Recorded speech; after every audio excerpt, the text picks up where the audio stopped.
आप सभी भाई बहनों का आध्यात्मिक ऑक्सीजन की लघु ज्ञान संदेश कक्षा में एक बार फिर स्वागत है।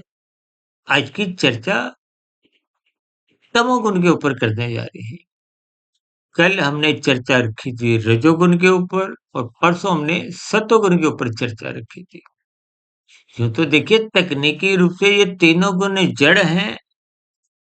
रजोगुण को भले ही क्रिया से जोड़ा जाता है और तमोगुण को पदार्थों से जोड़ा जाता है और सत्वगुण को ज्ञान से जोड़ा जाता है। तो उस दृष्टिकोण से देखिए कोई तमोगुण की निंदा नहीं है, लेकिन जिस दृष्टिकोण से आज हम तमोगुण पर चर्चा करने जा रहे हैं, उस तमोगुण की एक निंदा है। देखिए तमोगुण के अलग-अलग विशेष अर्थ होते हैं। यूँ तो आप जो हम नींद लेते हैं, वो भी तमोगुण की स्थितियाँ हैं। आपका मेरा शरीर भी ये पृथ्वी, जल, अग्नि, वायु, आकाश का बना है, तो इसकी कोई निंदा नहीं है। गीता में तो स्वयं भगवान श्री कृष्ण जी ने इसको रथ की संज्ञा दी है। लेकिन जिस दृष्टिकोण से हमने देखी परसों चर्चा सतोगुण के ऊपर सत्संग से जुड़ते हुए एक प्रशंसा के दृष्टिकोण से रखी थी, और कल की हो चुकी चर्चा जो रजोगुण की विषय भोगों की आसक्ति के कारण संसार की विषय भोगों में आसक्ति कहो, लोलुपता, ये सभी स्थितियां मनुष्य की आध्यात्मिक उन्नति के दरवाजे बंद कर देती है, सत्वगुण कमजोर करती है। और ये जो आज हम तमोगुण की स्थितियों पर जो हम एक विशेष स्थिति एक निंदा के रूप में कर रहे हैं, यानी कि तमोगुण की उन निषेधात्मक स्थितियों में निंदा है जब आप और हम कानून का उल्लंघन करते हैं, शास्त्र विरुद्ध पाप कर्म करते हैं। ये उस निषेधात्मक स्थितियों के अंतर्गत ही उसकी निंदा है। और ये निंदा क्यों है? क्योंकि ये तमोगुण की स्थितियां मनुष्य में तभी बनती हैं जब मनुष्य का रजोगुण अमर्यादित हो जाता है। देखिए जब राजसी स्थितियों में आप और हम आवारागर्दी करते हैं। देखिए आज इस संसार में ये झूठ, छल, कपट, ठगी, हेरा फेरी, छीना झपटी, इनके पीछे का कारण क्या है? आपकी हमारी विषय भोगों की आसक्ति। कोई किसी का मोबाइल छीन के ले जा रहा है। आजकल लोग डिजिटल एक अपराध करते हैं। आजकल तो डिजिटल अरेस्ट जैसी स्थितियों में भी आपने सुना होगा उसने इतना लाखों रुपया लूट लिया।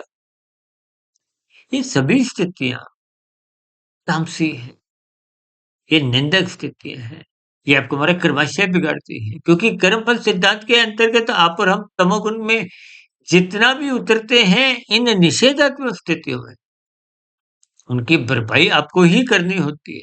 हम तो बार-बार यहाँ तक कहते हैं ना कि जैसे आप लाल बत्ती पे नहीं रुकते, यातायात के नियमों का पालन नहीं करते या किन्हीं भी स्थितियों में कानून का उल्लंघन करते हुए यदि यहाँ की न्याय व्यवस्था में या किसी भी प्रकार की एक चालान से आप बच भी जाओ, तो प्रकृति की व्यवस्था में आप और हम पकड़ लिए जाते हैं।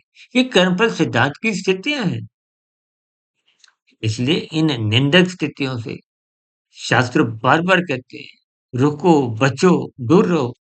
इसके लिए बार-बार कहा गया है, सत्संग करो, क्योंकि सत्संग करने मात्र से आपका हमारा रजोगुण बिगड़ता नहीं है। और जब तक रजोगुण बिगड़ता नहीं है, तो फिर मनुष्य पाप कर्म क्यों करेगा? अब जो मनुष्य देखिए इस लाल बत्ती पे एक साधारण स्तर पर रुकता है, तो वो कोई उसका रजोगुण बिगड़ा नहीं होता। ये जो छीना-झपटी की स्थितियाँ देखिए, कोई भी मनुष्य छोटे से छोटा झूठ भी बोलता है तो उसका कुछ स्वार्थ की स्थितियाँ होती हैं। वो स्वार्थ कहो, सुख कहो, भोग कहो, रजोगुण कहो, बात तो एक ही है। इसलिए शास्त्र बार-बार कहते हैं, रजोगुण को बिगड़ने मत दो, और शास्त्र तो कहते हैं रजोगुण की उपेक्षा करो। यही ज्ञान उपदेश भगवान श्री कृष्ण जी ने अर्जुन के रथ के 5 घोड़ों की स्थितियाँ, यानी कि 5 भोग्य विषयों की जो एक लगाम है, मन है, उसको अपने अधीन रखा है। यानी कि बुद्धि को सत्संग रूपी खुराक दीजिए। सात्विक स्थिति मजबूत होगी कब? जब आप ब्रह्म मुहूर्त में उठोगे, जब आप गुरु के प्रवचनों को निरंतर सुनोगे, शास्त्रों का स्वाध्याय करते रहोगे। ये निरंतर सात्विक स्थितियां ही आपको हमारा रजोगुण बिगड़ने नहीं देंगी।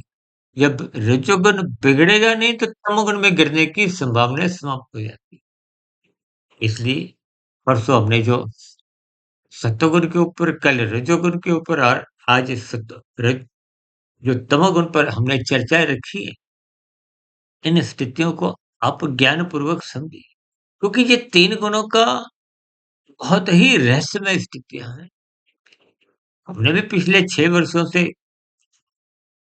3200 से अधिक जो वीडियो प्रसारित किए हैं, वो प्रत्यक्ष अप्रत्यक्ष रूप से प्रकृति के तीन गुणों की चर्चाएं, इन तीन गुणों से ही आपके मेरे तीन शरीर, स्थूल शरीर, सूक्ष्म शरीर, कार्य शरीर, इनका संबंध है।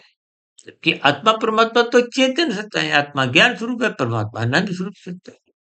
इन सभी स्थितियों को आप जितना जितना ज्ञान पूर्वक समझते जाओगे, इसलिए शास्त्र कहते हैं सत्वगुण का संग करो, सत्संग करो, क्योंकि सत्वगुण का संग करना ही सत्संग की स्थिति है। इन सभी स्थितियों को आप भी ज्ञान पूर्वक समझते हुए जीवन में सात्विक स्थिति मजबूत करें, ताकि विशुद्ध सत्वगुणी सत्ता को पाने का, मायातीत की स्थिति को प्राप्त करने का आपका हमारा लक्ष्य बने।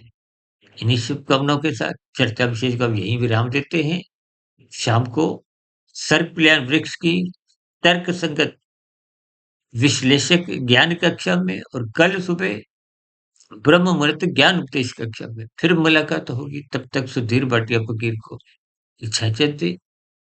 वीडियो विशेष को ध्यानपूर्वक, धैर्यपूर्वक सुनने के लिए आप सभी भाई बहनों का बहुत बहुत धन्यवाद।